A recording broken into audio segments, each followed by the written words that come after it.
بسم اللہ الرحمن الرحیم۔ درود و سلام خاتم النبیین حضرت محمد مصطفیٰ صلی اللہ تعالیٰ علیہ وآلہ وسلم پر اور ان کی آل پر۔ حضرت پاک صلی اللہ علیہ وآلہ وسلم نے ارشاد فرمایا، جو جان بوجھ کر ایک نماز چھوڑتا ہے اس کا نام جہنم کے اس دروازے پر لکھ دیا جاتا ہے جس سے وہ داخل ہوگا۔ منقول ہے، بروز قیامت وہ یعنی نماز کے معاملے میں سستی کرنے والا اس حال میں آئے گا کہ اس کے چہرے پر 3 ستریں لکھی ہوں گی۔ نمبر 1، اے اللہ کا حق برباد کرنے والے۔ نمبر 2، اے اللہ کے غضب کے ساتھ مخصوص۔ نمبر 3، جس طرح دنیا میں تو نے حق اللہ یعنی اللہ کا حق ضائع کیا، اسی طرح آج تو بھی اللہ کی رحمت سے مایوس ہو جا۔ کتاب الکبائر میں منقول ہے، جہنم میں ایک وادی ہے جس کا نام ویل ہے، اگر اس میں دنیا بھر کے پہاڑ ڈالے جائیں تو بھی اس کی گرمی سے پگھل جائیں۔ یہ ان لوگوں کا ٹھکانہ ہے جو نماز میں سستی کرتے ہیں اور وقت کے بعد قضا کر کے پڑھتے ہیں، مگر یہ کہ وہ اپنی کوتاہی یعنی خطا پر نادم ہوا اور بارگاہ خداوندی میں توبہ کرے۔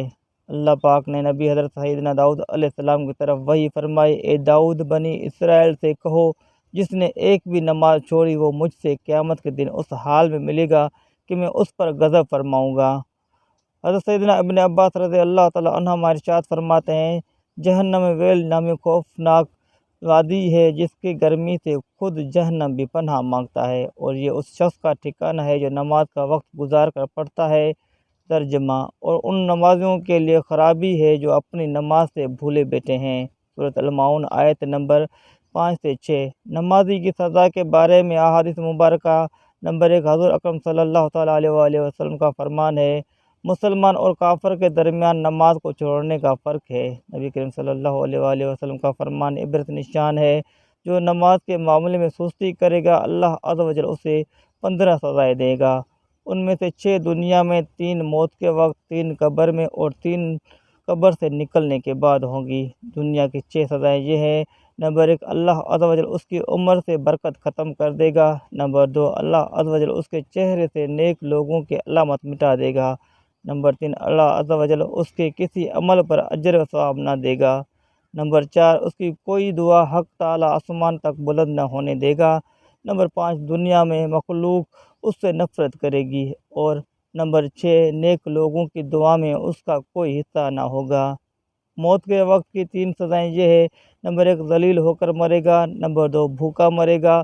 نمبر 3، مرتے وقت اتنی سخت پیاس لگے گی کہ اگر سارے دریاؤں کا پانی بھی اسے پلا دیا جائے تو بھی پیاس نہ بجھے گی۔ قبر میں 3 سزائیں یہ ہوں گی، نمبر 1، اللہ عز و جل اس پر اس کی قبر تنگ کر دے گا اور قبر اسے اس طرح دبائے گی کہ اس کی پسلیاں ٹوٹ پھوٹ کر ایک دوسرے میں پیوست ہو جائیں گی۔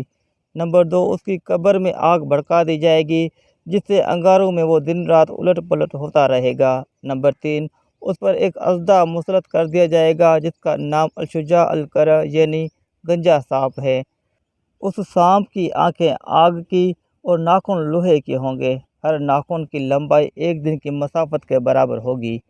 وہ گرج اور بجلی کی مثل آواز میں کہے گا، میں الشجاع القرع ہوں، مجھے میرے رب عز و جل نے حکم دیا ہے کہ میں تجھے فجر کی نماز ضائع کرنے کے جرم میں صبح تا وقت ظہر اور نماز ظہر ادا نہ کرنے پر ظہر تا عصر، نماز عصر ضائع کرنے پر عصر تا مغرب، نماز مغرب نہ پڑھنے پر مغرب تا عشاء اور نماز عشاء ضائع کرنے پر عشاء سے صبح تک مارتا رہوں، اور جب بھی وہ ایک ضرب لگائے گا تو مردہ 70 ہاتھ زمین میں دھس جائے گا، تو وہ اپنے ناخن زمین میں داخل کر کے اس کو نکالے گا، اور یہ عذاب اس پر قیامت تک مسلسل ہوتا رہے گا۔ ہم عذاب قبر سے اللہ کی پناہ طلب کرتے ہیں۔ قیامت کے دن کی 3 سزائیں یہ ہیں، نمبر 1، اللہ عز و جل اس پر ایک فرشتہ مسلط کر دے گا جو اسے منہ کے بل گھسیٹتے ہوئے جہنم کی طرف لے جائے گا۔ نمبر 2، حساب کے وقت اللہ عز و جل اس کی طرف ناراضگی والی نظر سے دیکھے گا جس سے اس کے چہرے کا گوشت جھڑ جائے گا۔ نمبر 3، اللہ عز و جل اس کا حساب سختی سے لے گا جس سے زیادہ سخت و طویل کوئی عذاب نہ ہوگا۔ اللہ عز و جل اس کو دوزخ میں لے جانے کا حکم صادر فرمائے گا، اور جہنم بہت بڑا ٹھکانہ ہے۔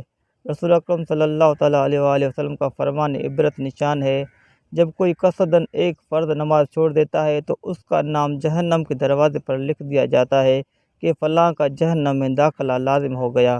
رسول اکرم صلی اللہ علیہ وآلہ وسلم کا فرمان ہے، اللہ تعالیٰ صحت کی حالت میں نماز چھوڑنے والے کی طرف نہ نظر رحمت فرمائے گا اور نہ اس کو پاک کرے گا، اس کے لیے دردناک عذاب ہے، مگر یہ کہ وہ اللہ عز و جل کی بارگاہ میں حاضر ہو کر توبہ کرے تو اللہ تبارک و تعالیٰ اس کی توبہ قبول فرمائے گا۔ امیر المومنین سیدنا عمر فاروق رضی اللہ تعالیٰ عنہ فرماتے ہیں، جو شخص نماز کو چھوڑتا ہے اس کا اسلام میں کوئی حصہ نہیں ہے۔ سورہ المدثر کی آیت نمبر 38 سے 48 میں ارشاد الہی ہے، ہر شخص اپنے اعمال کے بدلے میں گروی ہے، مگر دائیں ہاتھ والے وہ جنت میں ہوں گے اور سوال کرتے ہوں گے گناہ گاروں سے، تمہیں دوزخ میں کیا چیز لے گئی؟ وہ کہیں گے کہ ہم نماز نہیں پڑھتے تھے اور ہم محتاج اور فقیروں کو کھانا نہیں کھلاتے تھے اور بےہودہ بکنے والوں کے ساتھ ہم بھی شریک ہو جاتے تھے اور قیامت کے دن کو ہم جھوٹ سمجھتے تھے، یہاں تک کہ موت ہم پر آ پہنچی۔ ان آیات میں مجرمین کے جہنم میں جانے کے اسباب کا ذکر ہے۔ ان میں سے سب سے پہلا سبب یہی مذکور ہوا ہے کہ ہم نماز نہیں پڑھا کرتے تھے۔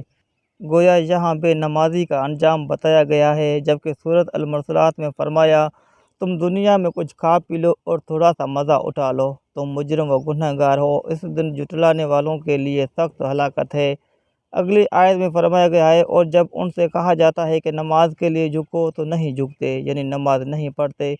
اس دن جھٹلانے والوں کے لیے تباہی ہے۔ اللہ تعالیٰ صحت کی حالت میں نماز چھوڑنے والے کی طرف نہ نظر رحمت فرمائے گا اور نہ اس کو پاک کرے گا، اس کے لیے دردناک عذاب ہے، مگر یہ کہ وہ اللہ عز و جل کی بارگاہ میں حاضر ہو کر توبہ کرے تو اللہ تبارک و تعالیٰ اس کی توبہ قبول فرمائے گا۔ میرے محترم، نماز کی پابندی لازمی کریں، قیامت والے دن بھی سب سے پہلے نماز کا حساب لیا جائے گا۔ اگر ہم 5 وقت کے نمازی ہوں گے تو ہم کامیاب قرار پائیں گے، اور اگر ہم نے نماز سے منہ موڑا ہوگا تو اللہ تبارک و تعالیٰ قیامت والے دن ہم سے منہ موڑ لے گا۔ اللہ تعالیٰ سے دعا ہے کہ وہ ہمیں نماز پڑھنے کی ہمت و توفیق عطا فرمائے اور ہمارے آنے والی نسلوں کو بھی نماز کا پابند بنائے۔ اللہ پاک ہمیں بہتر عمل کرنے کی توفیق عطا فرمائے۔ اللہ پاک میری اور آپ کی بخشش فرمائے، آمین ثم آمین۔ محترم ناظرین، کمنٹ باکس میں اللہ تبارک و تعالیٰ کے 99 ناموں میں سے ایک نام ضرور ٹائپ کریں اور ویڈیو کو لائک کرنا نہ بھولیں۔ جزاک اللہ خیرا کثیرا۔